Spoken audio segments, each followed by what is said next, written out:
Bonjour à tous et bienvenue sur ma chaîne d'analyse technique. Aujourd'hui, on va analyser le Bitcoin, l'Ethereum et faire un tour sur les news du jour. Bon, comme d'habitude, là je suis en petite pause, donc je fais une seule vidéo par semaine. Donc tout ce qui est concernant les news en général, n'oubliez pas d'aller sur Twitter, ok? Donc vous allez sur mon compte X, vous allez dans la description si vous ne l'avez pas, et remontez le fil sur la dernière semaine.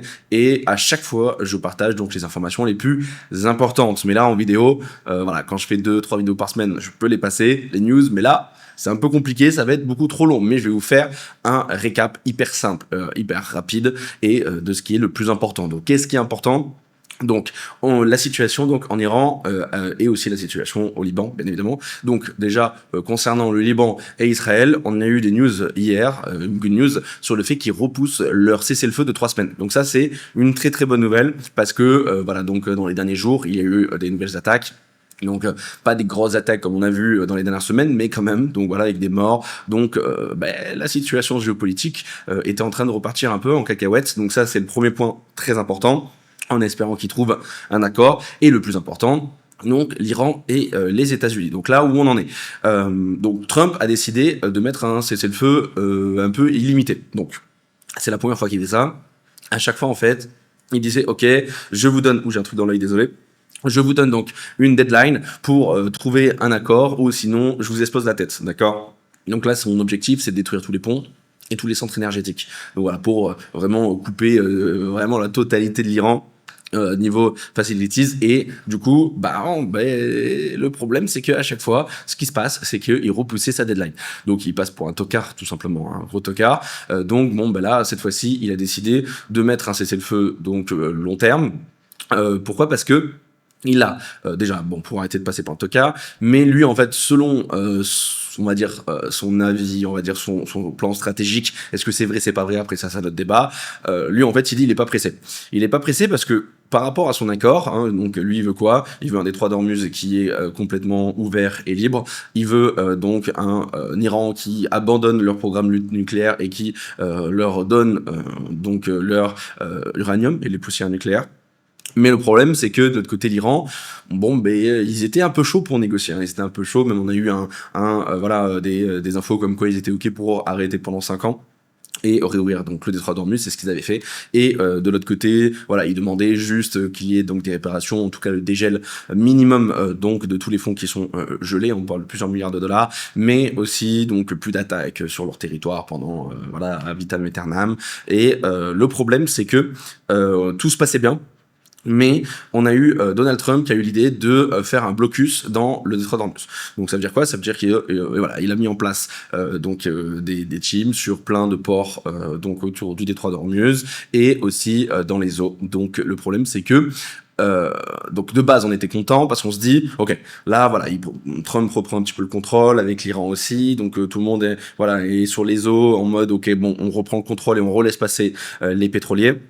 On a aussi donc les États-Unis qui se sont mis à aider pour déminer donc le détroit d'Ormuz. On a d'autres pays qui ont dit, même la France, qui ont dit on va aussi aider. Le problème, c'est que donc on était à ça d'avoir une négociation qui allait prendre donc son terme, et on était tous contents. Le problème, c'est que de l'autre côté, on a eu l'Iran qui ont dit ouais, mais attendez, moi nous on n'est pas d'accord en fait. On n'est pas d'accord. On était en cessez-le-feu. Vous avez fait 2 choses qui sont pour nous en fait qui vont à l'encontre du cessez-le-feu. C'est prendre le contrôle du détroit d'Ormuz, le contrôle du détroit d'Ormuz, ça, ils sont pas d'accord. Et aussi, il y a donc les Américains qui ont intercepté un navire, et ça, ils ont pas du tout apprécié. Hein, donc c'est comme si c'était un peu en mode vas-y, ok, on a un cessez-le-feu, mais en fait vous nous remettez des couteaux dans le dos.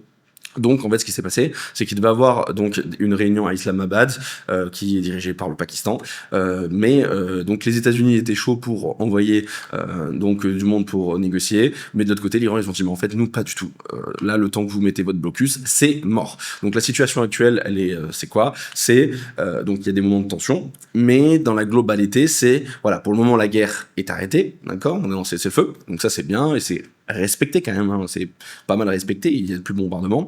On a du coup donc un cessez-le-feu qui permet donc de calmer tout le monde, mais le problème c'est que, ça je vous le répète depuis plusieurs années, on est quand même toujours dans un moment donc d'indécision. Parce que même si on est plus proche de la fin que du début, on est plus proche d'un accord qu'un désaccord et une reprise de la guerre, on a quand même de l'indécision, parce qu'on ne sait pas qu'est-ce qui va se passer. Et le problème, c'est que le marché déteste l'indécision. L'indécision provoque après la peur, et la peur provoque la vente. Donc pour le moment, ce n'est pas le cas, d'accord. Donc on va regarder le pétrole, on voit le pétrole qui fait des hauts de plus en plus haut et des bas de plus en plus bas, c'est bas, c'est super, mais voilà, qui repasse par moment au-dessus des $100, en tout cas sur le Brent. Donc ça, voilà, c'est pas du tout bon pour l'économie mondiale et pour donc l'inflation. Et on a par contre, bon, les stocks qui explosent. On a le Bitcoin qui explose, il y a tout qui explose, on repart voilà, bon, de toute façon, c'est sûr, on est déjà reparti en bull run sur les stocks. Sur Bitcoin, là, on est sur le signal. Voilà, là, on y est presque sur le signal qu'on est reparti en bull run, même si pour moi, on est déjà reparti. Et donc maintenant, on est juste dans l'attente. Donc, je pense clairement que Trump ne va pas réattaquer l'Iran. Parce qu'en fait, on parle de des choses importantes, mais beaucoup moins importantes qu'on l'a eu avant. Pourquoi? Parce que en fait, le Détroit d'Ormuz, ils vont trouver une solution. Ok, c'est sûr qu'ils vont trouver une solution, parce que dans les deux sens, ils sont perdants. Donc, alors attention, pour le moment, Trump lui dit quoi? Il dit voilà, nous on fait un blocus, l'Iran perd 500 millions de dollars par jour, et en plus, nous, on n'a jamais autant fabriqué de pétrole, on n'a jamais vendu autant de pétrole, donc en fait, on n'est pas pressé. Donc là, il est en train de jouer avec le temps. Mais le problème, c'est que le temps joue aussi contre lui, parce que le temps que le pétrole ne redescend pas, le pétrole mondial, pas que le WTI, donc aux États-Unis, le problème, c'est que ça détruit l'économie mondiale, ça fait remonter l'inflation, et l'inflation, voilà, c'est l'ennemi de l'économie. Donc voilà, on est sur une petite, on est sur des négociations qui peuvent arriver du jour au lendemain, à voir qui va flancher le premier. Je pense que Trump est en train de préparer sa sortie, on verra comment il va s'en sortir, mais bon, voilà. Dans la globalité, je pense que vous avez compris, on est sur une trend haussière, ok. Donc là, il n'y a pas de débat sur ça, que ça soit sur les cryptos et surtout sur les stocks. Donc il faut être long, d'accord. Il faut long. Il y a plus de probabilités qu'ils trouvent des accords que qui repartent en mode à la guerre, parce que là, s'ils repartent, là, ça va être vraiment un gros carnage. Je pense que ça n'arrivera pas. Donc on continue on continue d'acheter. Et ce qui est intéressant, c'est que donc les stocks, ok, on a tout pété, mais les cryptos là sont en train de revenir en mode ok, full achat, tout le monde est en train de racheter, et pourtant, attention, les gros wallets, hein, vraiment les gens les plus smart, mais le retail, on va dire le marché non smart money, eux ne font que shorter, et ça c'est très bien parce qu'on va continuer à pouvoir faire des short squeeze, et je pense clairement qu'on va pouvoir atteindre les 80 000 dollars très rapidement. On y était presque à 500 dollars près, mais surtout les 100 000 dollars ATH, etc. Bref, je suis beaucoup plus bullish qu'il y a encore une semaine. Ok, donc alors pour le Brent, comme je vous l'ai dit, on fait des hauts de plus en plus bas et on fait des bas de plus en plus bas, d'accord, hein, on est clairement sur un retournement de tendance, hein, donc juste ce petit haut est un peu embêtant. Parce qu'en gros, il y a eu donc des rumeurs comme quoi une attaque était arrivée en Iran, mais pas du tout, donc ça a été démenti. Donc on a eu un gros gap et on repasse en dessous des 100 dollars. Donc ça c'est bien. Les 100 dollars c'est un peu le juge de paix. Attention, hein, rester sur les 100 dollars, autour des 100 dollars c'est pas bon du tout. Hein. Nous on veut descendre en dessous des 80. Mais c'est déjà mieux que le sentiment global hier avec le VIX qui était en train de péter. Donc on a voilà un Brent qui est en dessous de 100 dollars. Après, si on regarde, hop, juste ici, attendez, oh là, je clique un peu partout, attendez, j'ai fait des bêtises, boum, hop, on va aller directement ici, on va aller sur le WTI. Le WTI, donc, lui, est aussi en dessous des 100 dollars, ok. Donc, il fait aussi des hauts de plus en plus bas, des bas de plus en plus bas, mais on voit quand même qu'il reste quand même pas mal de tension. Donc, voilà. Pour le Brent, vous avez compris dans la globalité, on va dans le bon sens, d'accord, petit à petit, mais il reste donc la confirmation ultime qui est d'avoir un accord final et surtout, un Détroit d'Ormuz qui est débloqué et ça arrivera les deux en même temps. Ensuite, quand on regarde le dollar, donc pareil, on est toujours en dessous de la résistance des 100 points, donc ça, c'est très bien. On a un beau retournement de tendance court terme, donc court terme, parce que sinon on revient dans la tendance baissière des derniers mois, donc c'est très bien. Donc pareil, quand je vois ça, personnellement, j'ai envie de long, d'accord, les risques on. De l'autre côté, le plus important, voilà, le S&P 500 Nasdaq, ça explose. On est vraiment sur une pattern qui est très bullish. En plus, on a des résultats d'entreprises en ce moment et des résultats qui se passent bien sur certaines sociétés, même beaucoup mieux que ce qui était prévu. Donc pareil, hein, bon après oui, c'est la bulle IA qui pousse le tout, mais on s'en fout, nous on profite. Donc quand voilà, là il n'y a pas de débat sur le fait est-ce qu'on est en bull run ou pas sur les stocks, on est en bull run. Maintenant, ça serait bien que voilà, on continue, on réintègre pas les dernières ATH, mais bon, je pense que ça n'arrivera pas, sauf si la guerre reprend. Donc pareil, comment ne pas long quand tu vois ça, hein, vraiment c'est hyper bullish. Nvidia qui se rapproche aussi très fortement de son ATH, donc ça c'est très bien pour les stocks en général, mais aussi pour les cryptos. Ensuite sur les cryptos, on a donc Bitcoin qui donc a validé 2 semaines d'affilée une clôture au-dessus, donc clôture weekly, hein, c'est la plus importante, au-dessus de donc de la Tenkan, donc ça c'est très bien, mais malheureusement on n'a pas réussi à clôturer au-dessus du point pivot, donc les fameux 74 441, bah, on est resté un moment au-dessus, mais malheureusement bah, en fait le week-end, en fait avant le week-end on était au-dessus, et en fait après il y a eu des mauvaises news pendant le week-end, donc nous on a clôturé, donc le CME c'était bon, mais nous on a clôturé en dessous, donc on n'a pas encore validé à 100% la reprise du bull run. Donc là maintenant, bah, c'est simple, hein, on est vendredi, il reste voilà dans 2 jours, hein, il reste 2 jours pour pouvoir clôturer au-dessus. Et pour l'instant, on est très bien parti. Hein, donc hein, on est à 77 200, 721 $ quand je vous parle. Et voilà, hein, donc avant de redescendre en dessous des 75 000, bah, à part une très mauvaise news, je pense qu'on réussira. Et donc ça validera quoi? Ça validera donc une reprise du bull run, d'accord, hein, donc on était en tendance haussière, on a cassé la tendance, on a fait une réintégration, ça s'appelle un fake out, et donc de 1 on réintègre, donc comme je vous l'ai dit, la tendance haussière, on reprend donc le bull run officiellement, et aussi ça nous permettra de valider le gros W qu'on voit ici, un énorme W weekly, une pattern qui est ultra bullish. Et en fait, alors on l'a déjà validé hein, la dernière fois, hein, le week-end, la semaine dernière, parce qu'on a quand même clôturé au-dessus des clôtures, mais c'est vrai que voilà, clôturer au-dessus de la mèche, de la dernière mèche, donc de la 2e semaine de mars, on dit pas non, ok? Donc voilà pour BTC, pour le moment, bah, comment ne pas être bullish. Donc là, bah, quand tu as ce genre de pattern, généralement, bah, de 1, ça fait revenir, donc ça j'en ai parlé dans la dernière vidéo, ça fait revenir toutes les personnes qui avaient peur, toutes les personnes qui attendaient. Bien sûr, il y en a qui attendent qu'on passe les 100 000 $, etc., hein, ce que je peux comprendre. Mais là, dites-vous que c'est en train d'appuyer sur le bouton achat très fort de la part de beaucoup de gens. Et ce qui est intéressant, c'est que le niveau donc des 74 000 $, 75 000 $ a été survendu, vraiment vendu, parce que toutes les personnes qui ont eu un petit coup de chaud quand on est allé taper les 60 000 $, ils sont déjà sortis. Donc c'est pour ça qu'on a mis du temps, j'en ai déjà parlé dans la dernière vidéo, n'hésitez pas à aller la voir. Et là maintenant, il y a pratiquement plus de vendeurs, hein, les gars, il y a pratiquement plus de vendeurs, ça achète, et là, à part si la guerre reprend, moi je vois bien une continuation. Donc là, les 80 000 $, on va les exploser hyper facilement. Vous allez voir, il y a de l'argent dessus, mais c'est pas non plus foufou. Ensuite, prochain niveau, donc on a les 85 000 $, parce que c'est donc le closing CME, non, donc les 84 590, mais je dis 85 pour arrondir. Ensuite, on a donc une résistance sur les 88, et bien sûr, après, le plus important, c'est les 100 000 $, chiffre psychologique, mais aussi, ça nous fera reprendre, du coup, donc aussi une tendance haussière sur sur Ichimoku, d'accord, on repassera au-dessus de Kumo, hein, vraiment un endroit très important, mais on n'y est pas pour le moment. Donc on regarde les 80, et après en fait tout ce qui est au-dessus, ça sera facile, vraiment ça sera facile. Et comme je vous l'ai dit, il y a tellement de shorters, vous allez voir, je vais vous le montrer, qu'on peut short squeeze tellement vite, parce qu'on a fait des belles bougies, mais c'est ridicule par rapport aux bougies que vous voyez juste ici, hein. Ça, on n'a pas encore fait un vrai short squeeze.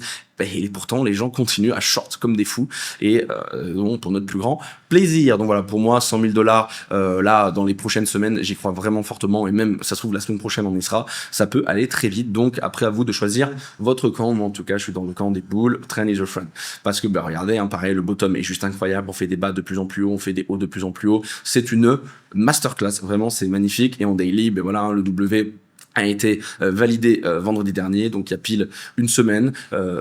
Donc bon, même on a eu un W avant qui a été validé, mais pour moi en fait, vu que c'était la résistance, le plus important c'était cette bougie, donc cette clôture de vendredi dernier. Et là, on est en train de continuer notre tendance tranquillou. On n'est pas loin donc des 80 $, 80 600 aussi, c'était notre 80 600, c'était notre niveau de breakout. Mais je vais vous montrer tout à l'heure sur les order flow. Les order book, pardon. Et ensuite, donc là, vous voyez cette pattern, ça fait longtemps qu'on a dessiné, on est en train de la faire. Je pense qu'on pourra un petit peu bloquer sur les 85 000 $. Il y en a pas mal qui attendent ça. Et ensuite, après, to the moon, hein, les gars, vraiment to the moon. Ensuite, sur Ethereum, bon, voilà, c'est exactement pareil. On a juste un peu de retard. Donc, on a un énorme W sur un support. Hein, c'est vraiment magnifique. On a frôlé les 2500 $. Il y a tellement de liquidités. Elle prend déjà une balance de fou, mais tellement de mecs qui ont shorté, qui sont encore en short et qui continueront de shorter, qui vont nous permettre de faire ce genre de pattern. Hein, regardez, hein, donc on est sur un support, on le travaille un petit peu et d'un coup, boum, on moon vers les 4000 $. On revient sur le support, on travaille un petit peu, boum, on moon. Et vraiment, là, il s'est rien passé. Regardez la taille des bougies hein, par rapport à avant. Ensuite, pareil, on revient chercher le support et ensuite, voilà, on le travaille un petit peu, boum, on moon. Et là, même, on a cassé les 4000 et là, maintenant, on va exactement faire la même pattern. Pour le moment, on est en train de travailler et ensuite, ça peut accélérer très vite. Donc, à vous d'être prêt et être dedans. Sur Solana, c'est exactement la même chose. Mais pour le moment, juste, on est pareil en retard. On n'a toujours pas validé notre W, le petit aimant qui m'embête. On n'a toujours pas validé notre W. On n'est pas loin. Et vous allez voir qu'il n'y a pas grand chose jusqu'au 100 $. Et surtout, après, il n'y a plus rien. Et voilà, après, ça va moon fortement. Donc, à vous d'être prêts. Sur les alts en général, bon, à part les gros assets, on galère un petit peu. On peut le voir. Hein, tout ce qui est nos alts en général, des fois, on arrive à prendre des 10, 20, 30%. Mais on était tellement bas que, en fait, il faut plus des 200, des 300, même des 10 000%, les gars. Vraiment, il y a certaines ailes qui ont pris beaucoup trop cher et de toute façon quand tu regardes le global pareil, donc on a un W qui est en train de se former. Donc, le plus important, c'est de clôturer au-dessus aussi des 400 à 50 milliards de dollars. Si on clôture au-dessus des 471, bon, bien évidemment, ça sera Gucci. Ça nous validera une réintégration de la tendance haussière, mais aussi un beau W bottom. Et c'est après ce moment-là que vous allez voir que toutes les altcoins vont péter. Dans tous les cas, pour le moment, on n'est plus sur une tendance. Hein, regardez sur tout le mois d'avril. Qui va sur Bitcoin, d'accord? La Bitcoin dominance nous montre que l'argent va plus sur Bitcoin, on n'est pas en all season, et c'est pour ça que le Bitcoin lui a déjà validé, alors qu'Ethereum, Solana et la plupart des altcoins sont un petit peu en retard, mais il faut se positionner. Dans tous les cas, voilà, après, à vous de faire vos propres choix. Hein. Moi, personnellement, je me positionne à balle. Ça fait un moment qu'on attend ça, hein, donc il y a déjà, bon voilà, prendre des risques et rentrer sur ces niveaux, c'est compliqué, mais là, quand t'as vraiment que des W dans des W, dans des W, dans des W, avec des good news, des good news, des good news, des good news, et la seule problématique c'est la guerre, mais on y est presque, voilà, à la fin, hein, on est presque à la fin. Bon, voilà, c'est compliqué de ne pas long. Et du coup, j'en profite pour vous faire passer un petit message qui va faire plaisir à pas mal d'entre vous. Donc, à la fois les personnes qui tradent déjà, donc il y en a qui sont déjà sur ZoomX, il y en a qui sont sur d'autres plateformes, donc là c'est le moment de venir tester ZoomX, et toutes les personnes qui ne tradent pas encore, c'est le moment de profiter. Vraiment là, c'est pour tout le monde. Donc c'est très très simple, tu vas sur Google, Safari, tu vas où tu veux. Tu cherches ZoomX, hein. Tu peux aussi trouver sur l'application Apple, d'accord? Donc tu vas sur ZoomX, tu tapes ZOOMEX et quand tu es sur cette plateforme, il y a un truc très très sympa. Ça fait un petit moment qu'on n'en a pas eu et je vais vous l'expliquer. Donc quand vous êtes en haut, vous tapez sur "Mais en force" en français, juste ici, et il y a une compétition de trading qui vient de se lancer. Donc en fait, ce qui est super cool avec ce genre de compétition, c'est que c'est gratuit, c'est complètement gratuit. Tu t'inscris, tu vas dessus, tu n'as rien à payer, hein, d'accord, hein, tu t'inscris juste ici. Donc il y en a pour encore 27 jours. Et en fait, ce qui est trop cool, c'est que on a déjà à chaque fois donc un bonus de trading pour commencer, d'accord. Donc tu arrives, petit bonus de trading, tu commences.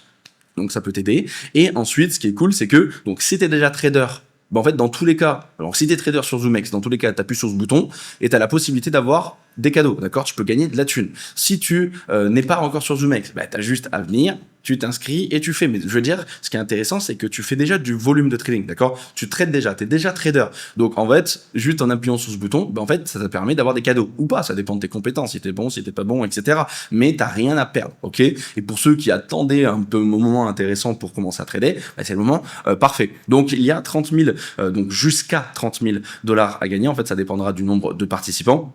Le numéro 1 gagnera 6 900 $. Il y a un bonus à partir de 1000 USDT pour les 10 meilleurs donc gagnants. Et en gros, il y a jusqu'à 50 top traders qui partageront donc le prize pool. Donc encore une fois, si tu es débutant, si t'es pas trop bon, c'est pas grave. Ça te donne aussi de l'expérience, ça on va dire, ça te donne envie, voilà, de donner un peu plus, hein, comme si tu étais en train de faire du sport. Donc là, pour le moment, il y a 31 participants, ça vient de commencer.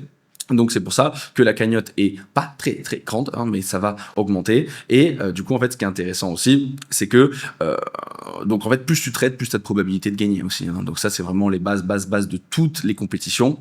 Par contre, juste ce qui est très très important, c'est que pour pouvoir donc bénéficier donc des cadeaux, pour avoir les prix, il faut trader minimum 50 000 dollars en USDT, d'accord? Donc ça, pour les anciens, vous savez ce que c'est. Pour les nouveaux, c'est hyper simple, hein. C'est donc ne pensez pas, oh là, 50 000 dollars, c'est énorme. C'est par exemple si tu as 100 dollars sur ton compte, d'accord? Tu ouvres une position à 100 dollars, tu la refermes, déjà ça fait 200 dollars de volume de trading. Par exemple, si tu trades en x10, tu as 100 dollars, tu mets en x10, du coup, ça veut dire que tu trades avec 1000 balles. Et donc, tu ouvres 1000 balles, tu fermes ton trade, déjà, tu as 2000 balles de volume. Ça va super vite. Donc, ça veut dire que donc là, tu as 2000 balles. Donc, ça veut dire que, voilà, tu fais des vingtaines de trades, trentaines de trades. Ça va trop vite. Ça va trop vite à faire du volume. Mais bon, calculez-le. Comme ça, au moins, vous êtes sûr de pouvoir être, de bénéficier donc de ces cadeaux. Donc, voilà, pour la petite compétition. Moi-même, je vais participer, bien évidemment. Hein, j'ai un compte exprès pour ça. Et voilà, j'espère, gratter le maximum de thunes. Et voilà, comme tout le monde. Donc, vous allez vous battre contre moi et j'ai très hâte de me battre contre vous. Allez, on continue avec donc les ETF, les ETF qui nous font plaisir, hein, vraiment. Donc on a eu par exemple voilà, le 7 avril, le 8 avril et le 13 avril, donc des journées de outflow, donc l'argent qui sort à cause de la guerre, encore une fois, il y a eu du stress, mais sinon regardez les autres jours, c'est une dinguerie, les gars. Il y a des journées qui sont énormes. Regardez comme le 17 où on a eu quand même 663 millions de dollars d'inflow, c'est énormissime. Mais en moyenne, on a vraiment énormément d'inflow. Donc ça veut dire que la confiance revient. Et donc là on parle des ETF, mais tous les wallets, on va dire toute la smart money est en train de revenir à fond. Il y a énormément de banques qui sont en train de pousser encore les cryptos, qui sont en train de pousser leurs clients, beaucoup de fonds d'investissement qui commencent à dire à leurs clients mettez 5%, 10%. Vraiment là on est sur une vraie phase d'accumulation de la part de la smart money. Donc bien sûr les retail eux vendent, hein, ils vendent parce qu'ils ont peur, alors que la smart money eux achètent. Et on peut le voir sur toutes les datas on-chain, hein. Vous allez voir sur mon Twitter, je vous ai déjà partagé pas mal de choses, donc vraiment allez jeter un petit coup d'œil, et on est en train de faire la même chose qu'à chaque cycle. Dans les bottoms, les particuliers vendent, là, ceux qui vendent sur les 75, alors que la smart money, eux, ils achètent, et ensuite les particuliers reviendront quand on sera à 200, 300 000 dollars, et la smart money, eux, vont vendre. Donc encore une fois, à toi de choisir ton camp. Ensuite, sur les ETF, donc ETH, voilà, pareil, on a eu 3 jours d'outflow comme sur BTC, donc là il y a eu une journée en négatif, mais en général, on a des belles journées. Bon, c'est pas les mêmes niveaux bien sûr que BTC, mais ça reste vraiment incroyable. Vous vous rappelez, on a eu des semaines d'affilée d'outflow, et là maintenant c'est complètement le contraire.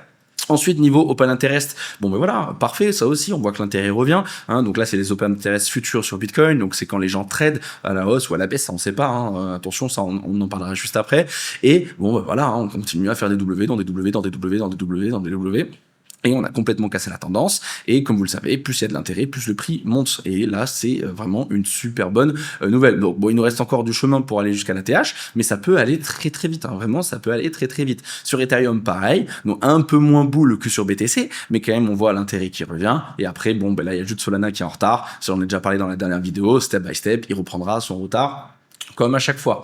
Ensuite, donc, niveau funding, c'est le plus bullish de tout niveau information, parce que, comme je vous ai expliqué, là, il y a le volume qui est en train de péter, ça trade à balle, et donc on savait pas dans quel sens. Mais grâce au funding, et grâce aussi, après, je vais vous montrer, voilà, les spreads, etc., les gars, en fait, on peut voir dans quel sens les gens tradent. Et la majorité des gens short, et en plus les gars de beaucoup, hein, vraiment de beaucoup, on est à 0.01, c'est beaucoup, vraiment c'est beaucoup, pareil sur Ethereum, donc les mecs short à balle, et donc ça pareil pour les nouveaux, comme ça petite voilà, juste pour rappeler, quand les mecs parient à la baisse, ils se font liquider ou se font stop loss, en fait leur position passe d'une position vendeuse à une position acheteuse, et en fait ça continue à faire péter le prix, et en plus on n'a toujours pas tapé dans les vrais points de liquidation où il va y avoir des milliards de dollars, et c'est là où en fait on va avoir cette cascade de liquidation qui va faire pumper le prix. On peut prendre 10 000 balles en une journée sur Bitcoin. On peut passer de 80 à 90, même à 100 000 en une journée, en 2 jours. Ça peut être vraiment fort, comme on a vu sur le S&P 500 et le Nasdaq par exemple.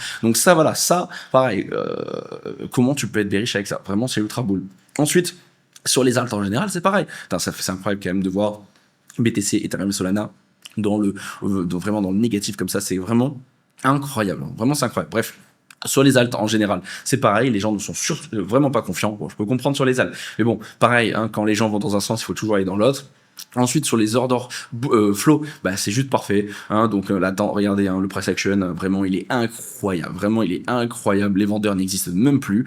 On a de l'autre côté, pareil, niveau open interest, on fait des bas de plus en plus haut, on fait des hauts de plus en plus haut. Regardez, pareil, l'OBV maintenant est repassé même au-dessus de son dernier plus haut. Vraiment, il est magnifique. On a, regardez, les fundings qui sont tellement négatifs, je n'arrive même pas à y croire comment c'est possible. Donc ça, c'est très très bien. Et le temps qu'ils resteront comme ça, autant en négatif, mais vous avez vu ce qui se passe, bah, les mecs se font short squeeze. Hein. Regardez, hein, le nombre de liquidations des shorts, c'est vraiment incroyable. Et ensuite, donc, les spreads étaient ultra négatifs, et là, c'est passé en positif. Ça a fait pareil sur Ethereum et Solana. Alors attention, c'est un bug.